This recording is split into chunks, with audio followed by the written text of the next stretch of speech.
നേത്ര സംരക്ഷണത്തിന് നമ്മുടെ Ahalya. Ahalya foundation eye hospital, കേരളത്തിൽ എല്ലായിടത്തും. അന്തർ സംസ്ഥാന വാഹന മോഷ്ടാക്കൾ കൂത്താട്ടുകുളം പോലീസിന്റെ പിടിയിൽ. ആറോഡ് മണ്ണത്തോട് കവല ഭാഗത്തു നിന്നും ടിപ്പർ ലോഡ് മോഷ്ടിച്ച കേസിലാണ് 4 സംഘം അറസ്റ്റിലായത്. അന്തർ സംസ്ഥാന വാഹന മോഷ്ടാക്കൾ കൂത്താട്ടുകുളം പോലീസിന്റെ പിടിയിൽ. കോഴിക്കോട് ഫറൂഖ്, കക്കാട്ടപ്പറമ്പിൽ അബ്ദുൾ സലാം, തൃശൂർ ചാവക്കാട് അമ്പലം വീട്ടിൽ മുഹമ്മദ് ഷഫീഖ്, പാലക്കാട് പട്ടാമ്പി തിരുമറ്റംകോട് കടുകപ്പുത്തൂർ നാലകത്ത് ഹസൈനാർ, പാലക്കാട് ലക്കിടി തെക്കുമംഗലം പുളിക്കോട്ടിൽ സക്കീർ എന്നിവരെയാണ് പാലക്കാട് നിന്നും കൂത്താട്ടുകുളം പോലീസ് അറസ്റ്റ് ചെയ്തത്.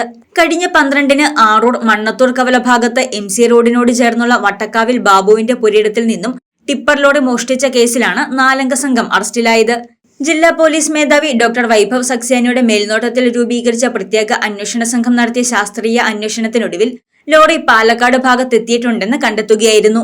തുടർന്ന് പാലക്കാട് ഭാഗങ്ങളിൽ കൂത്താട്ടുകുളം പോലീസ് നടത്തിയ അന്വേഷണത്തിലാണ് പ്രതികളെ പിടികൂടാനായത്. അങ്കമാലിയിൽ നിന്നും മോഷ്ടിച്ച ബൈക്കിൽ കൂത്താട്ടുകുളത്തെത്തിയാണ് പ്രതികൾ ലോറി മോഷ്ടിച്ച് കടന്നുകളഞ്ഞത്. അബ്ദുൾ സലാം 15 മോഷണ കേസിലും കഞ്ചാവ് കേസിലും പ്രതിയാണ്. മുഹമ്മദ് ഷഫീഖിനെതിരെ കൊലപാതകം, വധശ്രമം എന്നീ കേസുകളും, ഹസൈനാർക്കെതിരെ ആന്ധ്രയിൽ നിന്നും 127 കിലോഗ്രാം കഞ്ചാവ് കൊണ്ടുവന്ന് വിപണനം നടത്തിയതിനും സക്കീറിനെതിരെ അടിപിടി കേസുകളും നിലവിലുണ്ട്. മൂവാറ്റുപുഴ കോടതിയിൽ ഹാജരാക്കിയ 4 പ്രതികളെയും റിമാൻഡ് ചെയ്തു. Puthencruz DYSP Nishad Mon, Koothattukulam inspector Vincent Joseph, SI-മാരായ ശിവപ്രസാദ്, ശശിധരൻ, ശാന്തകുമാർ, ബിജു ജോൺ, സീനിയർ CPO-മാരായ PK മനോജ്, R രജീഷ് എന്നിവരാണ് അന്വേഷണ സംഘത്തിലുണ്ടായിരുന്നത്.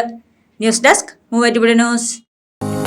വിദേശ പഠനത്തിനൊരുങ്ങുമ്പോൾ നിങ്ങൾ തിരഞ്ഞെടുക്കേണ്ടത് ഏതെങ്കിലും കോഴ്സോ കോളേജോ മാത്രമല്ല, മറിച്ച് 2030-ലും 2040-കളിലുമെല്ലാം ലോകത്ത് ഏറ്റവും വിലമതിക്കപ്പെടാൻ പോകുന്ന കരിയറുകളെയാണ്. Future careers abroad mega seminar by global edu. June 1 ശനിയാഴ്ച മെൻറ്റർ അക്കാദമി ഹാൾ, കോതമംഗലം.